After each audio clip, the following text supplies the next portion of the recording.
Hello, Mizoram got talent season 2 kan lo lom le cha. Hey season masa kan host kha kan soi sak long a kopwar na te ve a. Chuwang chanin ai ka ron odo na ka tla fel ta boka chuwangin season masa a kan team kha smart team ania tuna kan team hi chu omhmun team ania he za ina ka thom hno min design sak tu po marini second hand bel ani. Ole Mazabirin contestant number 1001 kan kawanga contestant number 1001 kha lo chuak sela silal nun hlu tebawihi.chwngthu si lo chuak sela lo chuak phot ro le hey kan han kom long a season 1 na te khani tlingfel ta boka season 1 na innui ang design innui ang style ngai khan ngei nui don a zi ina hian engti zong in ngei nui don atla chopin kan nu yang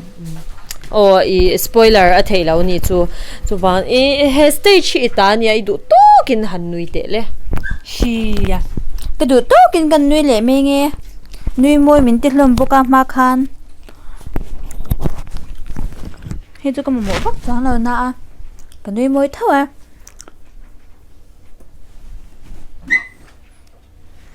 da thalak don te hanin he te zo asir zo han hanomina ta han tila amoy du big mo chan amazon pon nui moi tan te sang sang te am vet nung lam zong te han an nui moi the ta ni chu shem tu khumai hianin nui da thalau te khom ve ke shem chu ma chan an nui moi the vek nung lam zong po han ti han an nui moi the vek me ni mo nui na hi chu ja ka ta len ve nei shem ya chuyên chả bà te po han nui moi the vek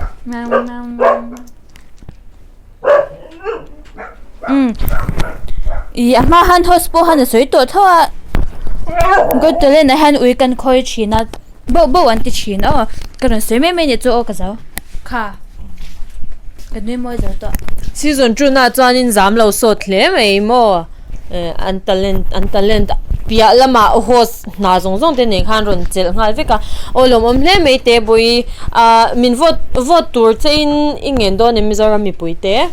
me han vote sham te u ole kan lo me tuna chuanin 10.2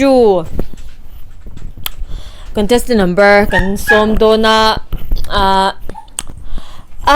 IG nei ma chuan a left near kha na india ma se a left near kha a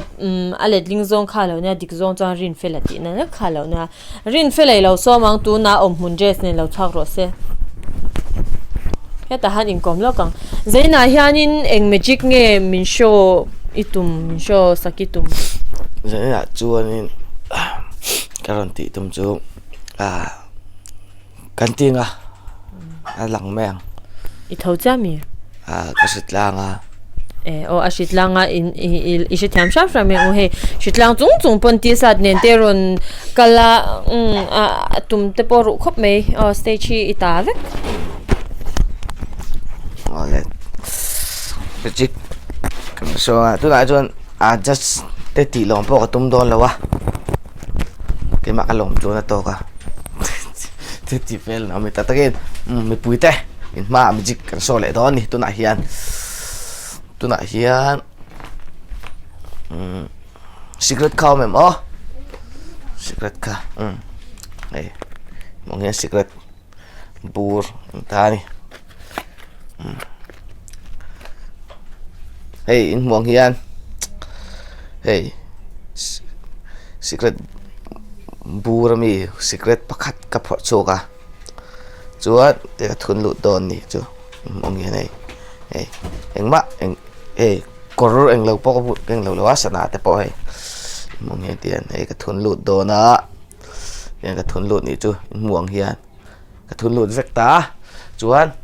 enru pau ta de ani mo ti khan magic ki sa san ma chen ka chu ti om le thei de ni chen ka chu ti om thei mi lo le te ni ma se eng ma har sat lu tu khi om lo ai mong hian อันที่แรงจิกกี้ตัวมันติดด่านเดวินอันที่นอนไงแล้วอันที่นอนแรงเนี่ยเฮ้ยมองเหี้ยนทุนรูตัวนี้มอทุนรูตาเฮ้ยเดี๋ยวเบาตัวเด็กไหมมอฮาร์ล็อกแล้ววะขัดเตียงจิกกระจูวันนี้ตัวไหนเฮียนี่เบจิกประคัดสุดตัวกันไหนเลยมองเหี้ยนเอ็งมะกับเก่งเหลวตานี่เก่งแล้ววะ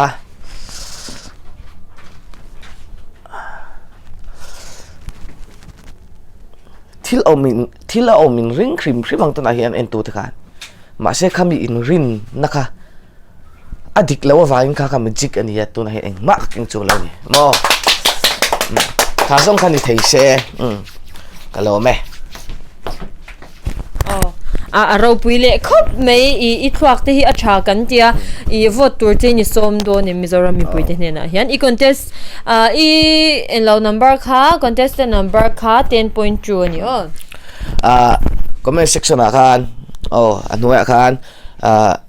number 10.2 ที่คันคอมเมนต์อาคารมีเรา vote 3 มูลเทจวนfinal เตปกันลุจวนเราปุยเตปกันโซเทกันนึงfinal เวลาจงให้ติบูแล้วมันก็ถกเทต่อไม่เทจุดเตียงเวลจุนี้มัน vote ลิงจวนกันโลไหมปนชาวเราเฮียนินให้กดแต่เล่นเตปอฮีติเทียจูวันจวนอินช่วงอีเราต้มชิงกันเนี่ยตัวน่ะ next contestant กันส้มเลี้ยงcontestant number 11,1100เนี่ยnuyy.ch อีเราส้มังซีลนุนสางีอันเนี้ยมาฮีอสัมรงเตเนนลำหันเอ็นจวนใจแถมเราเมลี่ยมาเสียใจแถมมาวินาหันเอ็งเตเลนเงี้ยอรุณโชว์โดนกันเชลว่าอีเราจดพอตังเอ็งเตเลนเงี้ยวินาหันเราโชว์โดนเลยก็รุนเร็บโดนอันนี้ใจพอแถมตัวเร็บแถมเลยโดนนะตัวน่าจะ security เขาป้องง่ายตัวเราตัวละง่ายอย่าง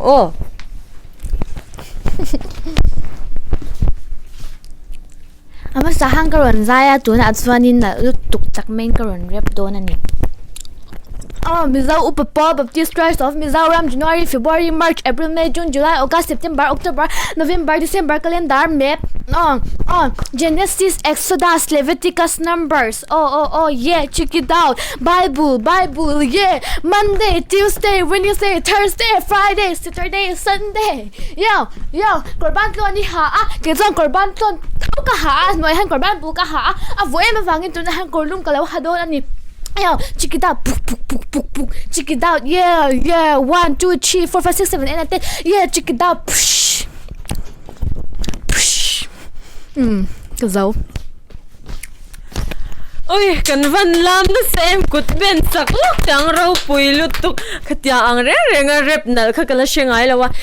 in pa cha chung te re mi han shi lok che kum khatlet thathum vel chu ka in bua se kum khatle thathum vel in bua se na ron ti hlot ling the kan lom pui ni vote te I zong do nem 11,1100 ania oi contestant number kha 11,1100 ka in lo vote donya ole nuyy.ch kan lom hle me tu na hianin I chen om te le in hnoi lama changa kan ui te chu lo chho lo lu ven tum me kan lo bo ve le me kan ni chuan contestant adot le kan han som le ngalanga tuna hianin 42.3 contestant number 42.3 kan somanga Frankie fan ai khalo chuak sela heta hianin tuna at season 1 itling fail to season 1 kan zo fail to season 2 na hianin eng ang style nge ron phau chai tumก็สไตล์รอนพอชัวตัวที่เขาเวลาแล้วง่ายแล้วว่าอีเกมาติชัวเลี้ยววันนี้จะวางจวนเราปุ่นเราถึงไอ้โดนนั่นนี่แล้วใส่เราตัวนี้เราปุ่นโดนครบไม่หมูจากโตลุดตุกาสเตชีอีตานี่ดูอังโตกินมังเทียงไม่คือเหตุการณ์กันได้เลยเด้งก็เรียนรู้อินมิวสิกคัดตุกาลวินเสียมจบเลยไม่งั้นซีซั่นวันอังเท่าคันดูน่ากันลำจันโดนนั่นนี่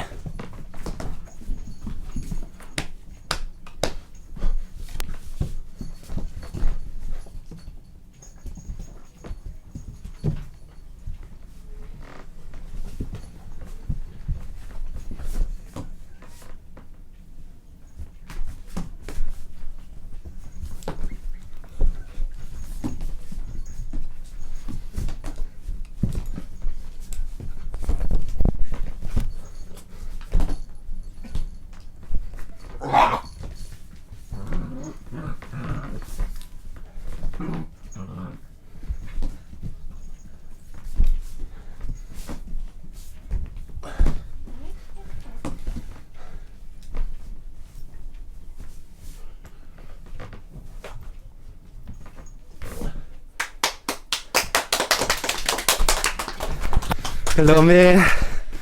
oh Frankie fan ai ro pui khop me a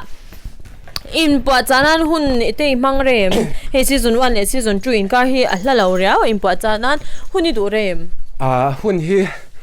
ka thiam ve shim ka tia ka du rei lo khop me oh alo mo khop me I contestant number kha 43.2 anh em kha 42.3 42.3 anh ai ngập bớt ni se ka soi kha in lo oi top me don 42.3 anh in ka sia en lo I deal do nem vote te deal do nem min lo du saka kalam te in lo la enzel don ni chuan 42.3 te kha comment section na khan in ron comment don ya kalomi kan lom hle me next season ilam ro pui tak karo next season na ilam ro pui tak mole kanin be sayang next season hi om don nge don lo po kan la shilo comment section la ma khanin in lo soile thau me don na season 3 hi kan du nge kan du lo di kha du vote tam chuan in season 3 na po kanun comeback le me the asha la tuna chuan final contestant last but not the least anti ang chi kha Josia choti ti in IG a khane indam a ming chu Josia ṭheuh ani a contestant number 10.1 ilo somang ani han enge run ti don ka shelo hetan local phot te se ani hi direct a season 2 tling hala ni a season 1 a khana leng bo de me a chu wan chan direct in season 2 a khan atlinga voina hian enge lo ti don karap don ani arep dona eng hlange arep don kan shilawa idu tokin 100 tele la ka rap don ni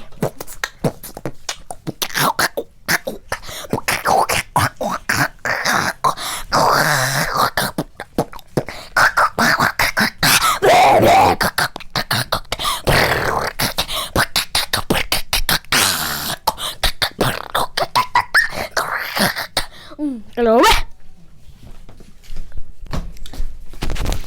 ava hanro pui tak em karep dona tia beatboxing min ron surprise sa karo MGT hi zaro mai nang po beng cheng to so beng cheng su halo pom lok pe le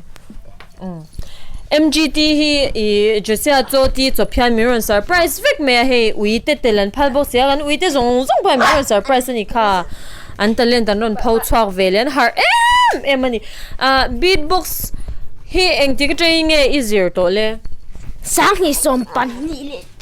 tang khan sang ni som pan ni le tle ma engti kumange pian sang ni som pathuma aro pui khop me sang ni som pan ni le tle ma train rep azir chana sang ni som pathuma piang ani kan lom le me just so looks I vote te kha ideal do nem I contestant number kha 10.1 ani dilla sa na ka dil pe adil pe law ni chu ani kan lom khop me khati zong kha kan contestant nei ho ania abak zo hi an lo ho vek to ui hian an lo bau dar vek to chu wang chan khati zong kha season 3 tan ni le sela in du contestant number season 2 tan ni sela in contestant du ho kha an contestant number kha in lo chin changa comment section lama hianin in du taka kha in run vote me don ni chuan season 3 du lo pol te kha lo ziak tel bok ulamo season 3 na kha kan ti ange ti lawang ti tenen zong khan shat vek kan du in the vain du sakna chi bai kan buk chewa mang chale vek ule